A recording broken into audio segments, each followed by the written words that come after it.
E aí, pessoal, tudo pronto para a gente começar mais um Deep Dive? Preparadíssima. Beleza. Hoje, vamos mergulhar de cabeça, acho que até o fundo do mar, no mundo dos atos administrativos. É isso aí? Se você já se perguntou como é que a administração pública decide sobre, sei lá, licenças, como aplica multas, ou toma qualquer decisão que, no fim das contas, impacta a vida da gente. Hã? Prepare-se, porque tudo isso gira em torno dos famosos atos administrativos. Hum. E para nos guiar nesse labirinto jurídico, digamos assim, temos a companhia de uma expert, né? Uma especialista no assunto. Isso mesmo. Então, sem mais delongas, vamos direto ao ponto, né? O que define um ato administrativo? Certo? O que o torna diferente de outros instrumentos jurídicos. Um ato administrativo é como se fosse uma declaração oficial da administração pública, sabe? É uma manifestação unilateral de vontade que tem como objetivo produzir efeitos jurídicos específicos. A grande diferença, por exemplo, se a gente for comparar com um contrato, é que no ato administrativo a decisão parte exclusivamente da administração pública. Não precisa de um acordo entre as partes, como acontece no contrato, por exemplo. Entendi. Quer dizer, é como se a administração pública tivesse com o poder de bater o martelo e definir. É assim que vai ser. É isso. Mas, e com esse poder todo, existe algum tipo de controle sobre esses atos administrativos? Afinal de contas, ninguém está acima da lei. Claro que sim. Apesar de depender só da vontade da administração pública, os atos administrativos estão sujeitos ao controle do Poder Judiciário. Isso garante que não haja abusos, ilegalidades ou que os direitos dos cidadãos sejam violados. Afinal, a gente vive num Estado democrático de direito, onde todos, inclusive o próprio Estado, estão submetidos à lei. É bom saber que existe esse freio de mão, digamos assim, É, para evitar eventuais desmandos, né? com certeza. Mas agora vamos falar dos atributos do ato administrativo, certo? Certo? Parece que eles têm superpoderes. É verdade. E para a gente entender melhor esses superpoderes, a gente pode usar uma sigla, PAT, que representa os 3 atributos principais: presunção de legitimidade, autoexecutoridade e tipicidade. Pat, parece nome de super-heroína. Naisus. Mas, brincadeiras à parte, vamos entender cada um desses atributos. Começando pela P de presunção de legitimidade. O que isso significa na prática? A presunção de legitimidade significa que a gente parte do princípio de que o ato administrativo é legal e verdadeiro. Ou seja, presume-se que ele foi criado de acordo com a lei e com base em fatos reais.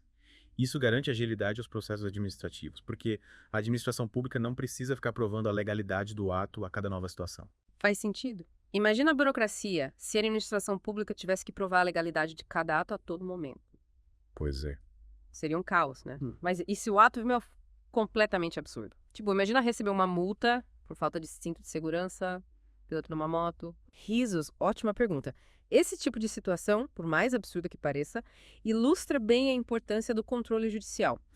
Mesmo em casos assim, o ato, por ter essa presunção de legitimidade, ele produz efeitos até ser invalidado por um juiz.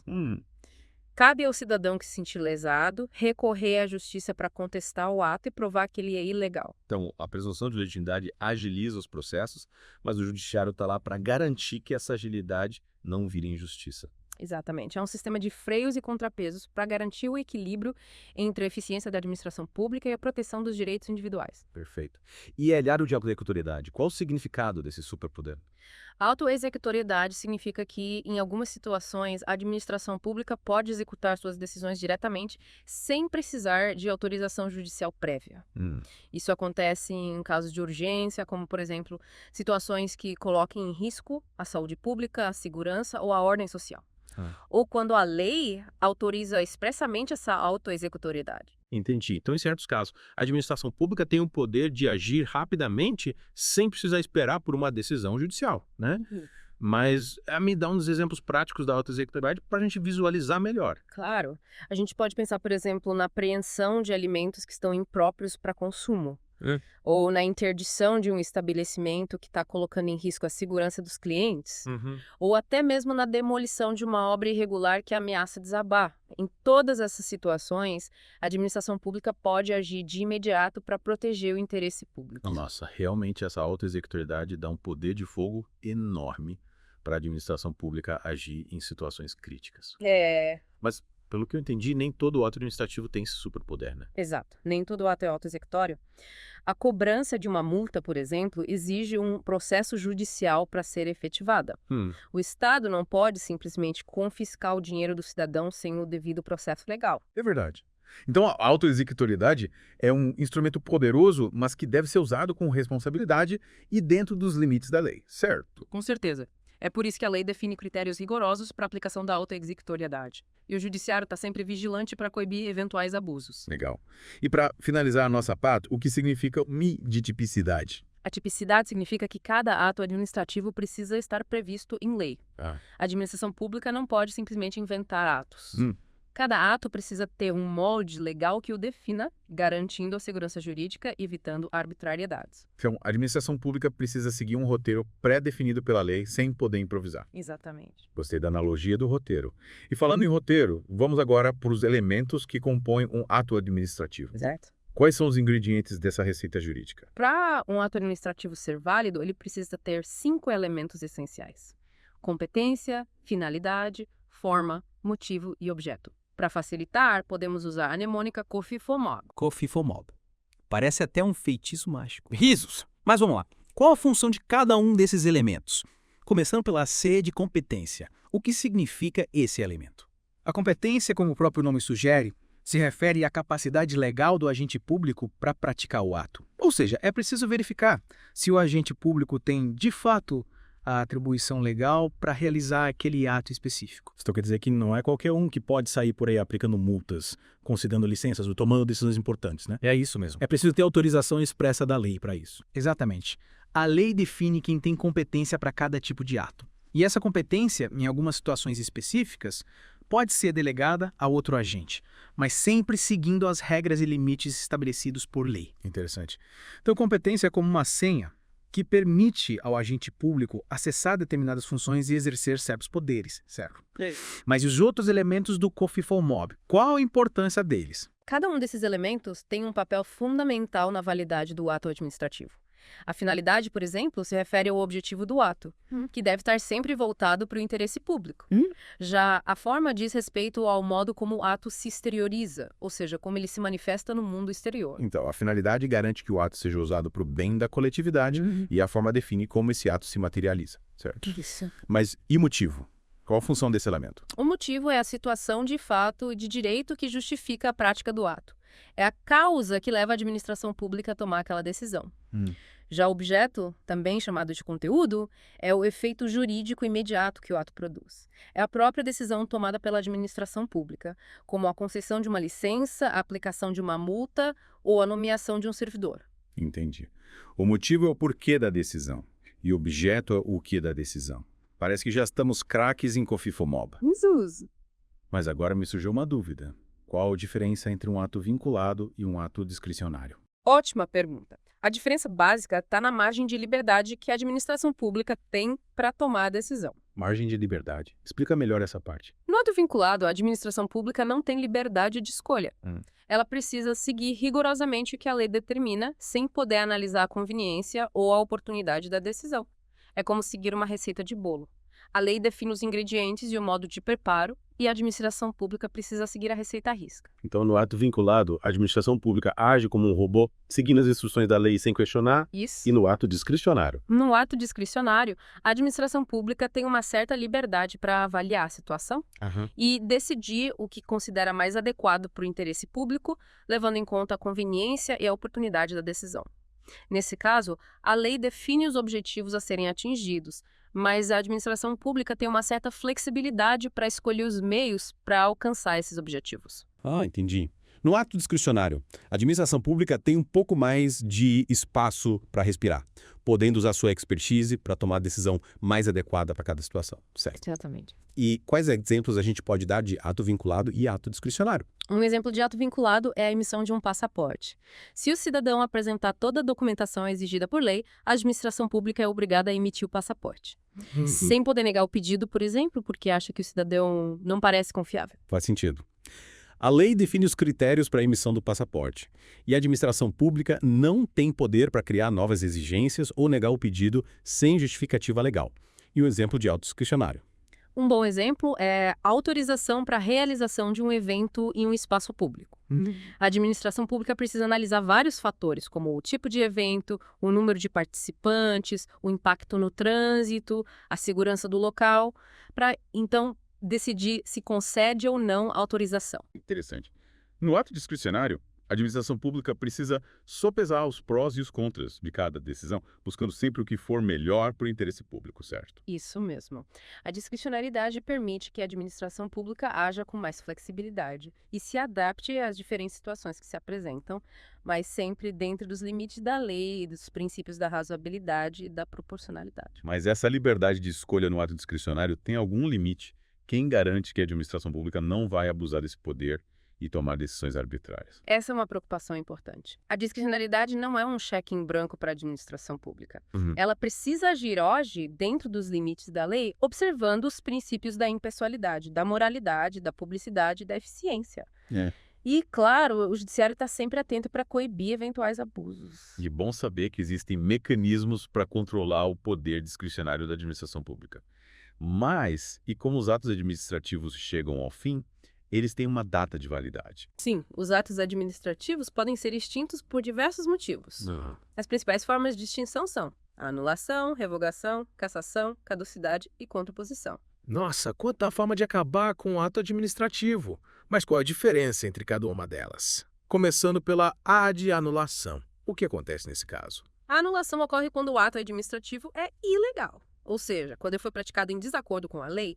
Nesse caso, o ato é retirado do mundo jurídico com força total, como se nunca tivesse existido. Entendi. É como se a gente apertasse o botão de delete e apagasse o ato da história. E a revogação? Qual a diferença entre anulação e revogação?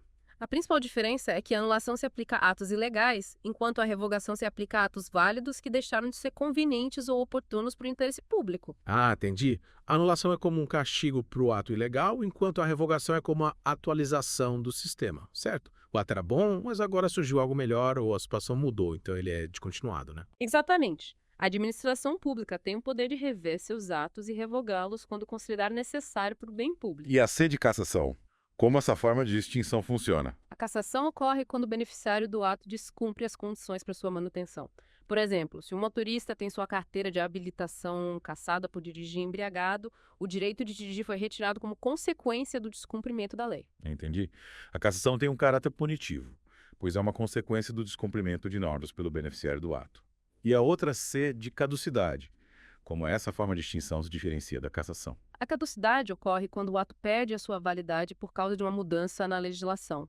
Ou seja, o ato era legal, mas a lei mudou, e agora ele não se encaixa mais. Imagine, por exemplo, que uma lei que autorizava a pesca de uma determinada espécie de peixe seja revogada por motivos ambientais. A licença de pesca, nesse caso, perderia a validade por caducidade, independentemente de culpa do pescador. Interessante. A caducidade é como se o tapete fosse puxado debaixo do ato, né?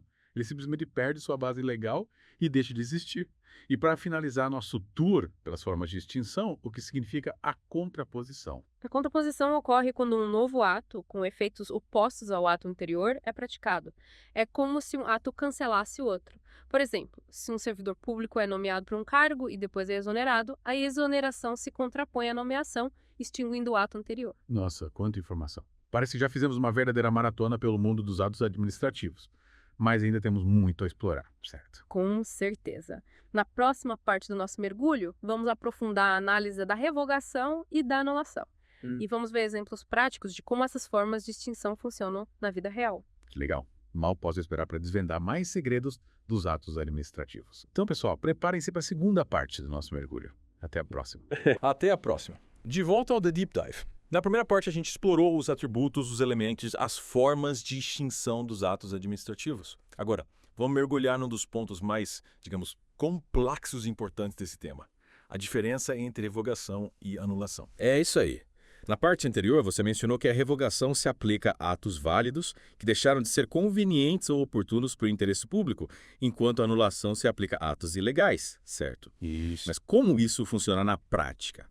Quem tem o poder de revogar ou anular um ato administrativo? A competência para revogar um ato é, em regra, da mesma autoridade que o praticou. Por exemplo, se um ministro de Estado editou uma portaria, ele próprio pode revogá-la depois, caso entenda que ela não atende mais ao interesse público. Então a revogação é como um mecanismo de ajuste da administração pública, Isso. permitindo que ela corrija o rumo quando percebe que um ato já não é mais adequado, né? Mas essa mudança de ideia prejudicar os cidadãos que já estavam agindo com base naquele ato. Essa é uma questão crucial. A revogação só produz efeitos para o futuro. Ou seja, ela não afeta os direitos que os cidadãos já tinham adquirido antes da revogação. Imagina, por exemplo, que você obteve uma licença para abrir um restaurante. Certo. E depois de investir tempo e dinheiro no projeto, a administração pública decide revogar a licença por motivos de planejamento urbano. Sei. Nesse caso, os seus direitos adquiridos seriam preservados e você teria direito a alguma forma de compensação pelos prejuízos que você teve. Ufa, que alívio. Então a revogação não funciona como uma retroescavadeira que destrói tudo que foi construído com base no ato, né? Ela respeita os direitos já consolidados. Exatamente. A revogação é como uma revisão de rota que permite à administração pública corrigir seus atos sem gerar injustiças ou desrespeitar direitos que já foram adquiridos. E a anulação? Como funciona? Quem pode anular um ato administrativo? A anulação pode ser feita tanto pela própria administração pública num processo de autotutela, quanto pelo Poder Judiciário num processo judicial. A anulação acontece quando o ato é ilegal, ou seja, quando ele já nasceu com algum vício que não tem como ser corrigido. Não entendi. Então, a anulação é como um remédio para curar o ordenamento jurídico de atos contaminados pela ilegalidade, né? É isso. Mas e se o ato já tiver produzido efeitos? Tipo, se alguém já tiver sido nomeado para um cargo com base no ato que depois foi anulado. Essa é uma situação mais complexa. E exige uma análise bem cuidadosa de cada caso, Uhum. levando em conta princípios como a boa-fé e a segurança jurídica. Em geral, a anulação de um ato ilegal que já produziu efeitos pode gerar a obrigação de reparar os danos causados às pessoas que foram afetadas por ele. Parece que a anulação é um poder que precisa ser usado com muita cautela, né? Sim. Afinal, ela pode gerar consequências em cadeia que precisam ser bem analisadas. Com certeza.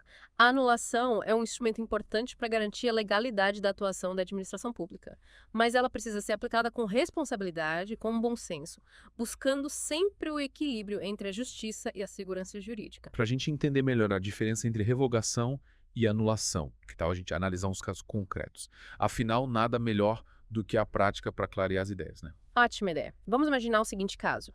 A prefeitura de uma cidade concede uma licença para a construção de um posto de gasolina numa área residencial.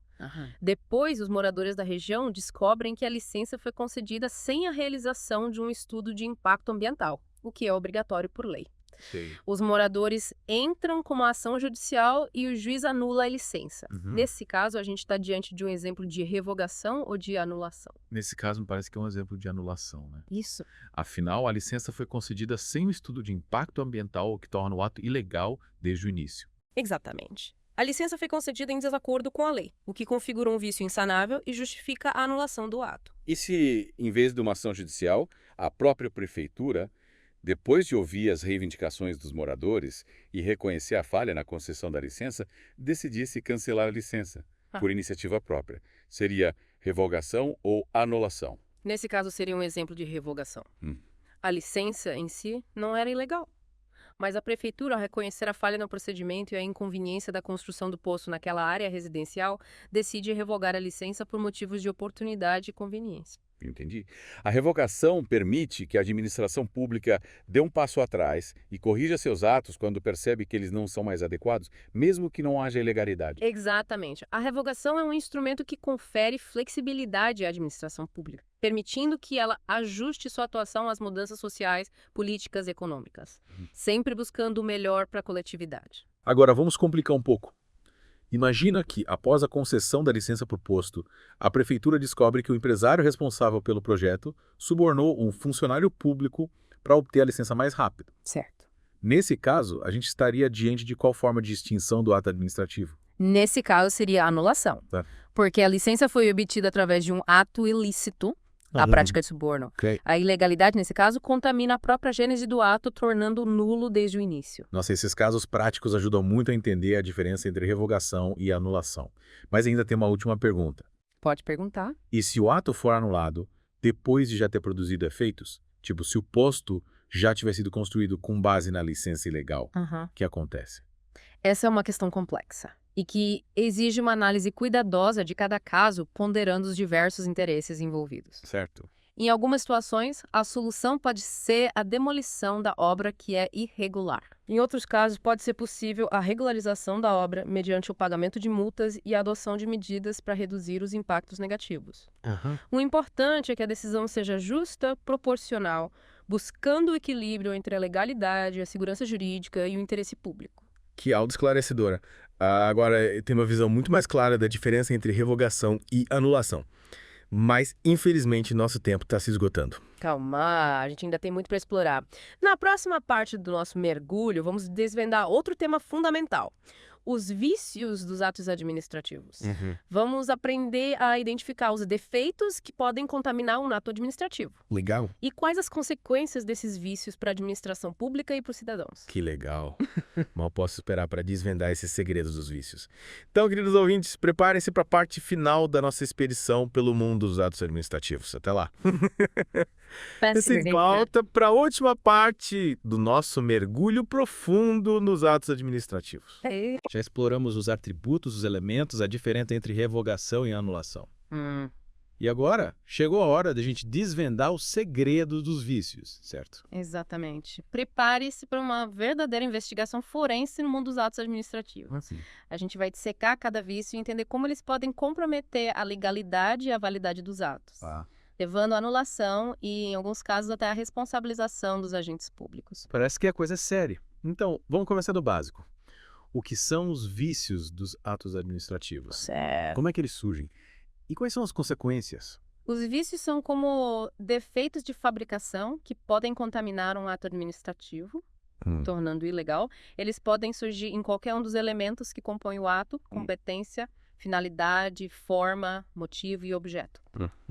Esses vícios podem ter diferentes níveis de gravidade, desde pequenas irregularidades até graves violações da lei.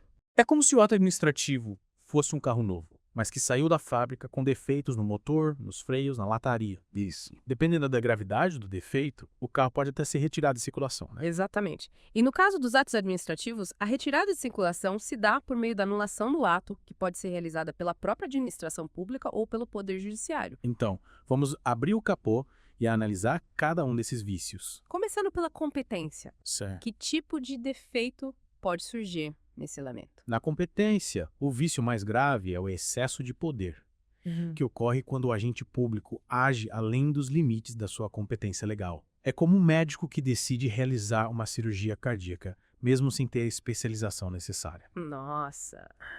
Nesse caso, o médico estaria invadindo a área de atuação de outro profissional e colocando em risco a vida do paciente. Exatamente. E no mundo jurídico, quais as consequências do excesso de poder?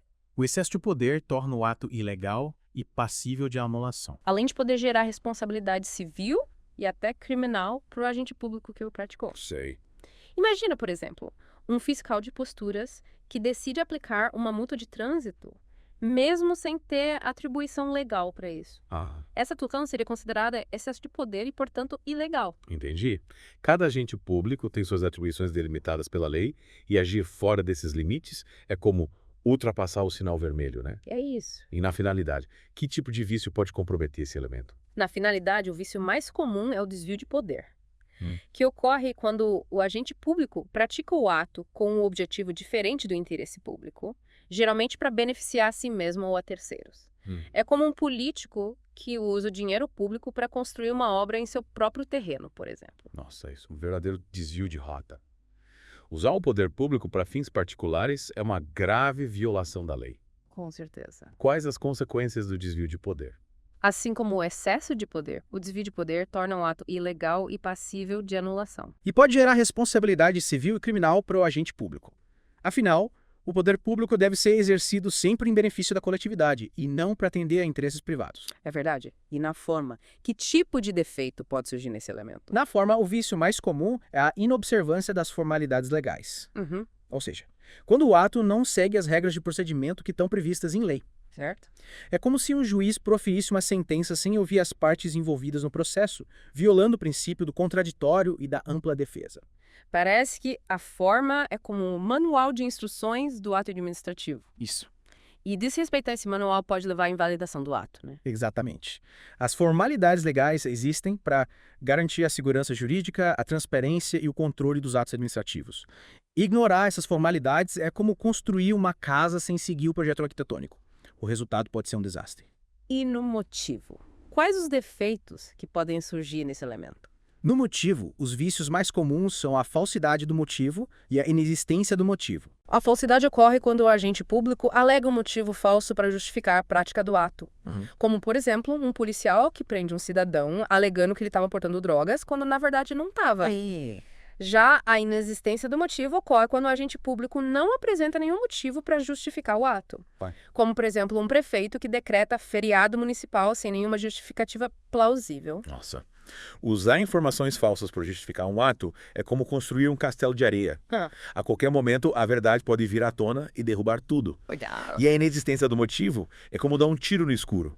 Agir sem justificativa é sinal de arbitrariedade e abuso de poder. Com certeza. O motivo é a base, a pedra fundamental do ato administrativo. Se o motivo é falso ou inexistente, todo o ato se torna inválido. E para finalizar nossa investigação, que tipo de vício pode contaminar o objeto? No objeto, os vícios mais comuns são a ilegalidade do objeto e a impossibilidade do objeto. A ilegalidade ocorre quando o conteúdo do ato viola a lei, como, por exemplo, um decreto que proíbe o exercício de uma atividade ilícita. Sim. Já a impossibilidade ocorre quando o conteúdo do ato é inexequível, como um decreto que determina a construção de uma ponte num local onde não tem rio. Parece que o objeto é o coração do ato administrativo. E se esse coração está doente, todo o ato se torna inválido, né? Isso. Exatamente. O objeto é o resultado prático do ato, a mudança que ele pretende gerar no mundo jurídico. Isso. Se o objeto é ilegal ou impossível, o ato se torna inútil e precisa ser anulado. Nossa, quanta informação importante sobre os vícios dos atos administrativos. Parece que agora a gente é detetive do direito administrativo. Mas para a gente concluir o nosso mergulho, que dica você daria para os nossos ouvintes que querem se aprofundar nesse tema e evitar cair nas armadilhas dos vícios? A dica principal é: conheçam seus direitos e estejam atentos à atuação da administração pública. Busquem informações sobre as leis, os decretos, as portarias que regulamentam as atividades que vocês exercem ou que impactam suas vidas. E se vocês se depararem com algum ato administrativo que parecer ilegal ou injusto, não hesitem em buscar auxílio jurídico para defender os seus direitos. Isso aí. E para quem quiser se aprofundar ainda mais nesse universo, fiquem ligados nos próximos Deep Dives, onde a gente vai continuar explorando temas relevantes do mundo jurídico. Até a próxima, pessoal. Até a próxima.